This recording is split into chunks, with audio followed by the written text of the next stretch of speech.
वाराणसी की कथा। ये कथा द्वापर युग की है, जब भगवान श्री कृष्ण के सुदर्शन चक्र ने काशी को जलाकर राख कर दिया था। बाद में ये वाराणसी के नाम से प्रसिद्ध हुआ। यह कथा इस प्रकार है। मगध का राजा जरासंध बहुत शक्तिशाली और क्रूर था। उसके पास अनगिनत सैनिक और दिव्य अस्त्र शस्त्र थे। यही कारण था कि आसपास के सभी राजा उसके प्रति मित्रता का भाव रखते थे। जरासंध की अस्ति और प्रस्ति नामक दो पुत्रियां थीं। उनका विवाह मथुरा के राजा कंस के साथ हुआ था। कंस अत्यंत पापी और दुष्ट राजा था। प्रजा को उसके अत्याचारों से बचाने के लिए भगवान श्री कृष्ण ने उसका वध कर दिया। दामाद की मृत्यु की खबर सुनकर जरासंध क्रोधित हो उठा। प्रतिशोध की ज्वाला में जलते जरासंध ने कई बार मथुरा पर आक्रमण किया, किंतु हर बार श्री कृष्ण उसे पराजित कर जीवित छोड़ देते थे। एक बार उसने कलिंगराज, पौंड्रक और काशीराज के साथ मिलकर मथुरा पर आक्रमण किया, लेकिन भगवान श्री कृष्ण ने उन्हें भी पराजित कर दिया था। जरासंध तो भाग निकला, किंतु पौंड्रक और काशीराज भगवान के हाथों मारे गए। काशीराज के बाद उसका पुत्र काशीराज बना और श्री कृष्ण से बदला लेने का निश्चय किया।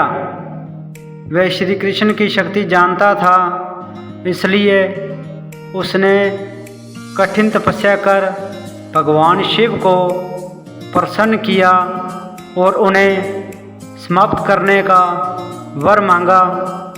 भगवान शिव ने उसे कोई अन्य वर मांगने को कहा, किंतु वे अपनी मांग पर अड़ा रहा।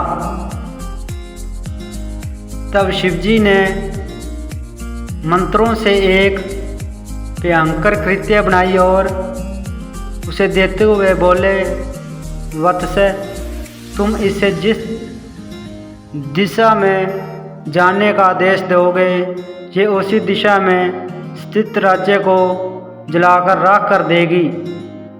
लेकिन ध्यान रखना, इसका प्रयोग किसी ब्राह्मण भगत पर मत करना, वरना इसका प्रभाव निष्फल हो जाएगा।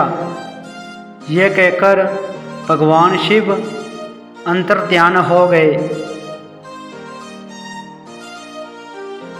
इधर दुष्ट कल्यावन का वध करने के बाद श्री कृष्ण सभी मथुरा वासियों को लेकर द्वारिका आ गए थे।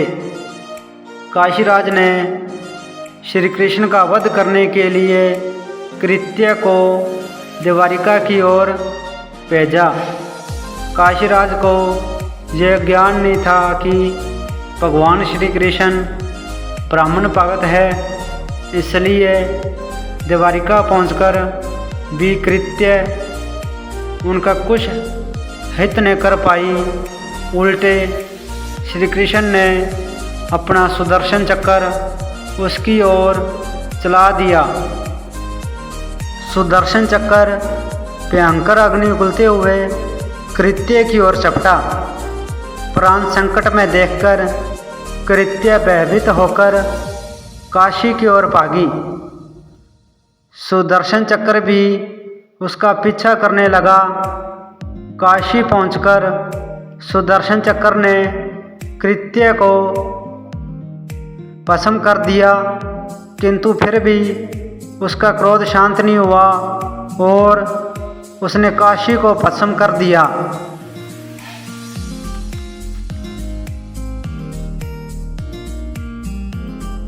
कालांतर में वारा और असी नामक दो नदियों के मध्य ये नगर पुनः बसा।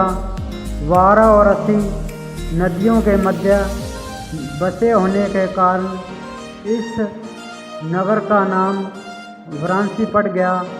इस प्रकार काशी का वाराणसी के रूप में पुनर्जन्म हुआ। अगर वीडियो अच्छी लगे तो लाइक, कमेंट और शेयर करना ना भूलें।